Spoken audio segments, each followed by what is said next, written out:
Hey you all, welcome back to my channel. Thank you so much for watching. Today's video is going to be a review, swatch, and demo of the NATASHA DENONA I Need a Nude palette. It's more of a first impression than a review. I've only used it a couple of times, but if you want to see how I got this look and hear my thoughts on the palette, then just keep on watching. If this is your first time to my channel, hi, I'm Sophie. I am a professional makeup artist for 10 years, as well as a licensed esthetician and salon owner. I do mostly bridal makeup and adult acne facials, so if you're interested in more beauty content from a professional perspective, I hope you'll subscribe. But anyways, let's get into it. So let me just give you my quick thoughts on this palette and who I think it's for. I think it's gonna be best for light to medium skin tones, although this color silhouette does get pretty dark. I do have a feeling that even though these are pigmented and blendable, they might be a tiny bit ashy on darker skin tones. Have not tested it on anybody but myself yet. I only have one other NATASHA DENONA palette, and it's the Glam palette. And my favorite part about that palette is how well the mattes blend. I hate the shimmers in that palette. Like, I get that that palette is her best selling palette, I believe, and like everyone's obsessed with it. For me, I got it on sale and it was worth it to have the mattes just because I am a pro and like I feel like it's hard to get good cool tone mattes that blend. But I also feel like that palette overall, like the shimmers especially, are quite golden. So that palette is kind of weird undertone wise, but I do love how blendable the mattes are, and I do love that the mattes themselves are cool without being too ashy or unblendable. And I definitely feel like that's the case with these mattes as well.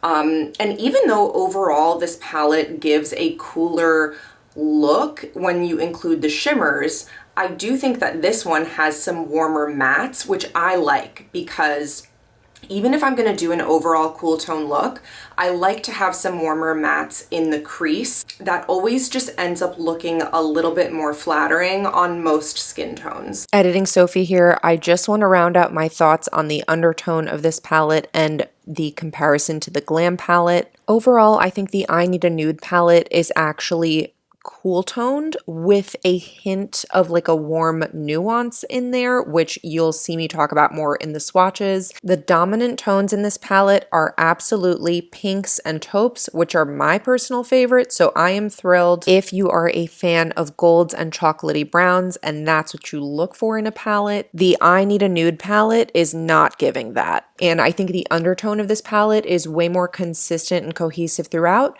than that of the Glam palette, which was kind of confusing. On myself, a light, cool olive skin, I find this to be very flattering. If you watch me because you have a similar skin tone to me, you're like, you know, a cool olive, I definitely think that you'll like this, even if you are a little bit deeper in skin tone than I am. I think if you have a cool rosy undertone, you'll also really enjoy this.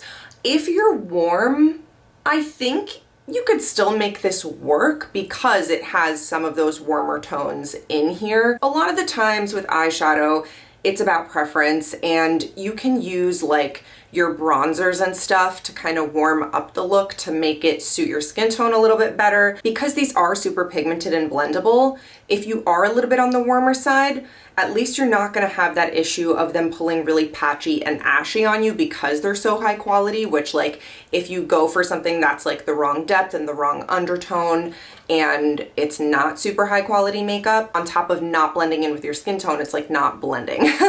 So I think if like you're warm undertoned but you like cool tones, I actually think that this is worth a shot. I think it's like kind of flexible in that way, especially like if you pair it with some of your bronzers in the crease and stuff like that. Overall, I love the quality of this. I definitely think it's a cool toned lover's palette without being too ashen or, you know, all of those negative things that we can associate with cool tone shadows. The packaging is gorgeous, and as with all of her other midi palettes, there are little holes in the back so you can poke out the shadows and rearrange them, put them in your own empty magnetic palettes, which as a professional artist, I really appreciate. Although this palette like is the first palette in a while that I haven't wanted to completely like destroy and rearrange.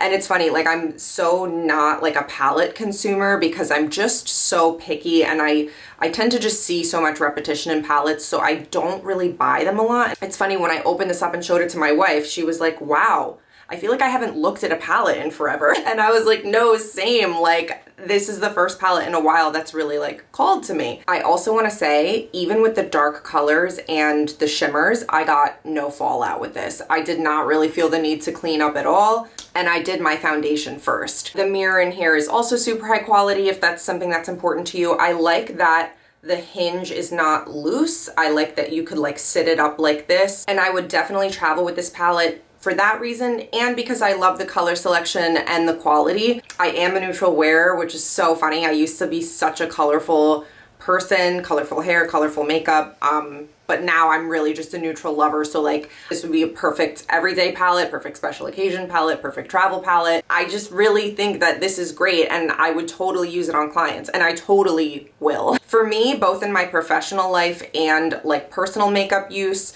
a good palette has a decent variety of looks that you can make with it, a decent depth from light to dark, which I think that this, again, is slightly lacking in the dark mattes. So I think that's like an opportunity for this palette to be better. And generally, I also look for mattes that are super blendable and for shimmers that are high impact, without being like super finicky or crumbly. And I do feel like the wet shimmers in here applied really well with a brush as well, which I love. Sometimes like the finger just is the best tool to apply stuff, but if you can apply it with a brush and get impact, I think that's a really nice bonus because you can be a lot more precise with a brush than you can with a finger. If you want to see some more looks that I'm going to create with this, definitely follow me on Instagram at Sophie_the esthetician. I already have a mother of the groom who is really excited for me to use this on her in October, so I am pretty sure I'm going to be using it on at least one client coming up, so I'm excited to share more looks using this with y'all. So yeah, overall, I recommend it if you're into the colors. I don't think the colors are too repetitive either, which is something I always find with palettes. I do feel like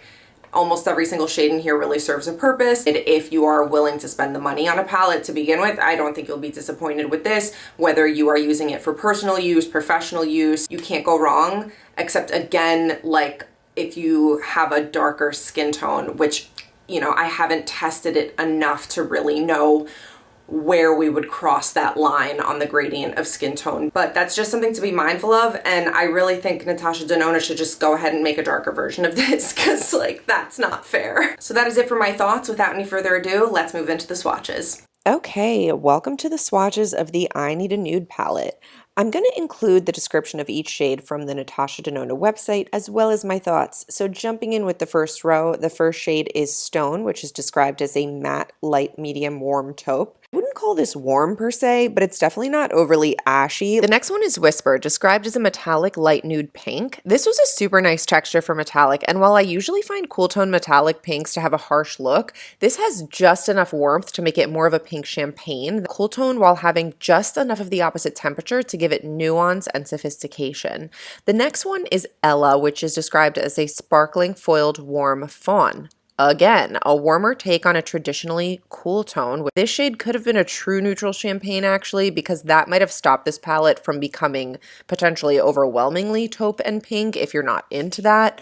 The next one is Vague, a matte, medium, warm, dusty rose. This is great to add in the crease if you want to warm up this row of shades. Lastly, for this row, we have Travertine, described as a metallic, soft amber. Again, a really nice texture. Definitely a tad more on the translucent side than the other two shimmers in this row, though. It comes off more amber in the swatch, while it looks more greigey in the pans, which I definitely appreciate because it prevents this palette from being too taupe heavy and having too much repetitiveness, because as you'll see, there are two other dark greigey taupes in this palette. Overall, I think the shimmers in this row are fantastic for bridal, except again, I think it would have benefited from a neutral champagne in that department, but overall very soft romantic colors and finishes. Moving on to the second row, first we have Delilah, described as a sparkling wet effect silver brown. I do like this wet effect texture. I feel like it has just enough of the base pigment to make it versatile as a topper, but still be different enough from the other wet effect shadows in the palette. I'll compare this to Makeup by Mario Ethereal Eyes as well as Urban Decay Moondust at the end, so you'll see how they all compare. Next is Silhouette, described as a matte coffee bean brown. This shade was very necessary to ground and add depth to the looks that you'll create. It definitely builds darker than its swatches here, but we might have benefited from another rich matte shade. Next is Muse, described as a sparkling foiled champagne. I normally don't like foiled shades, and this does give an intense effect on the lid, which you'll see in the tutorial, but the chunkiness of it does smooth over the lid quite nicely. Next is Fair, described as a matte, light, misty rose. I think it's a little more peachy, and for a palette that's kind of obviously geared towards lighter skin, you'd think this shade would be more brightening. Next is Filigree, described as a sparkling foiled medium neutral brown. Very smooth and opaque with both cool and warm notes in here. It's beautiful for a deep smoky eye, but that's not really my thing, although I would like to try a smoky shimmery liner look with this. All right, now for the last row, first we have Wit, described as a matte, light, warm rose. This reminds me a lot of colors I see in K-beauty palettes, and I think this color makes the palette a bit trendier and less nude, if you will. Next, we have Sheen. This is a glossy, wet effect warm champagne. This color is everything. I need it in a highlighter size now.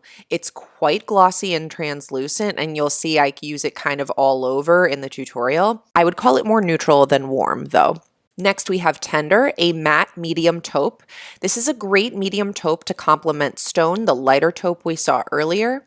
Next, we have Mesh, a matte, light, dusty rose. This definitely should have been a darker matte because it's so similar to Stone. And lastly, we have Mia. This is a sparkling, wet effect icy pink, according to NATASHA DENONA's website. This is so cute and fun because the rest of the palette shades really are those sophisticated cool tones with a hint of warmth. And this one is a straight up cool tone, but with a delicate sparkle, so it's just super fun. I actually wore this shade to the Barbie movie and it felt perfect. Now I'm going to show you some quick comparisons to the Makeup by Mario Ethereal Eyes palette. There were a few like wet effect type shadows in there as well, but they're much drier and much more translucent. I see people saying that they're almost identical to the NATASHA Denona. I disagree. I think the NATASHA Denona formula is superior. In general, I find Makeup by Mario shadows to be drier and harder, and these two aren't that different to each other when they're swatched out. So I really liked the Mario palette, but now that I have this one, I do think it's better. And the mattes, I'm not even going to swatch. The NATASHA Denona mattes are far superior to the Makeup by Mario mattes in my opinion. These are two metallics from the Makeup by Mario palette. One of them is really similar to the one I'm swatching it next to now here, but the Mario palette overall leans a lot warmer as well than the I Need a Nude palette. So the same is for this metallic here, if you can tell. Now I'm swatching Urban Decay's Space Cowboy in the Moondust formula, and I think this is the most shimmering of the three formulas. It's definitely superior to the Makeup by Mario. I wouldn't call it superior to the NATASHA Denona. I think it just has like a more uniform sparkle, if that makes sense, and the NATASHA Denona I Need a Nude wet effect glossy shadows are a little more of a delicate sparkle. So I'm personally glad I have both. And if you missed out on the Makeup by Mario palette, I do think I Need a Nude will give you a similar vibe, albeit much cooler, whereas the Ethereal Eyes was warmer, but I do think NATASHA Denona's formulas are superior to Makeup by Mario's, so do with that information what you will. And without any further ado, let's move into the tutorial. All right, I am going to demonstrate how I got this look with the I Need a Nude palette by NATASHA Denona. All of the brushes I mentioned will be listed in the description in the order in which they appear. Okay, so jumping in, first thing I'm doing is priming with MAC Painterly Paint Pot. It's a pinky beige, which is not only brightening on my dark eyelids and light olive skin, but it also matches the undertones of this palette quite nicely. First, I'm going in with a rounded fluffy brush and applying Wit into my crease all the way from inner to outer corner. If you've heard me talk about eyeshadow before, you probably know that I enjoy a matte warm medium shade for the crease. Next, I'm using Stone on this Omnia blending brush and creating some definition in a wing shape, which honestly, I don't love that I did that because On my eye shape, it kind of works better if I do the wing liner before building up depth in the crease because my eyes are so round. Weird, I know, but anyways, I give YouTubers so much credit for doing their makeup on camera in front of all these blinding lights. Like, I hate wearing contacts and I was struggling because I couldn't see what I was doing. Anyways, next I'm using a small blending brush and going in with Fair and using that slightly above my transition shade to make it fade into my skin tone a bit more gracefully. Again, as I said in the swatches, I was missing a matte brightening shade here. Next, I'm going in with Tender and intensifying the outer corner while starting to marry that area with the lash line. I just want to create an overall smoky liner slash outer corner situation. Then I'm taking the brown eye pencil from Natasha Denona, which I really like. You have a little bit of playtime, but it does set down. And I'm just smoking that out with a pencil brush just to get a little more intensity and staying power and lasting definition out of the smoky colors that I'm going to put along the lash line.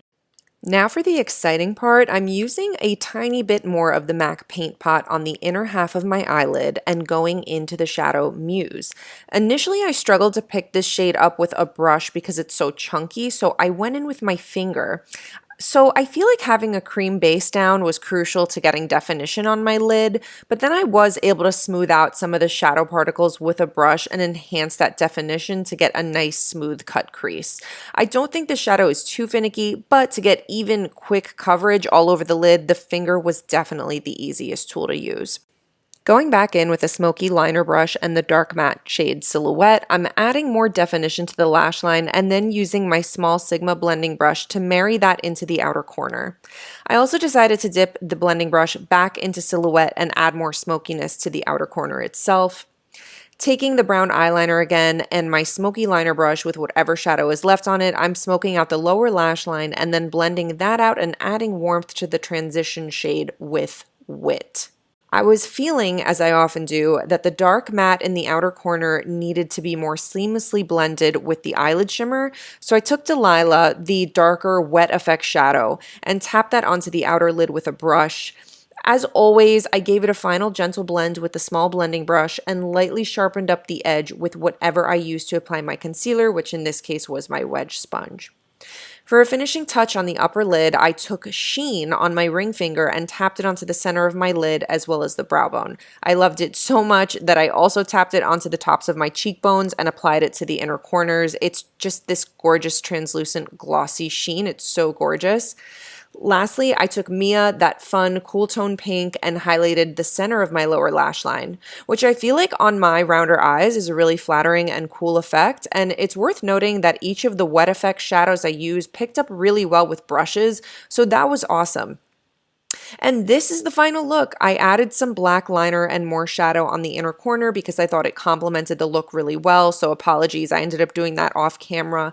Again, I give YouTubers so much credit because doing makeup on camera is really challenging. I feel like the two eyes didn't come out exactly symmetrical, but maybe I should start wearing contact lenses. I don't know, but overall, I'm so happy with how this turned out. Let me know what you think of the look in the comments. Alright, you all, so that is it for my review, swatch, and demo of the Natasha Denona I Need a Nude palette. I hope you enjoyed this video. If you did, please go ahead and give it a thumbs up. Subscribe to my channel if you want more beauty content from a professional perspective. Hit the notification bell so you don't miss any of my future uploads. Follow me on Instagram at Sophie_the-esthetician if you want to stay connected more regularly because I am way more active on Instagram than I am on YouTube. I appreciate you so much for watching and I hope to see you in my next video. Bye!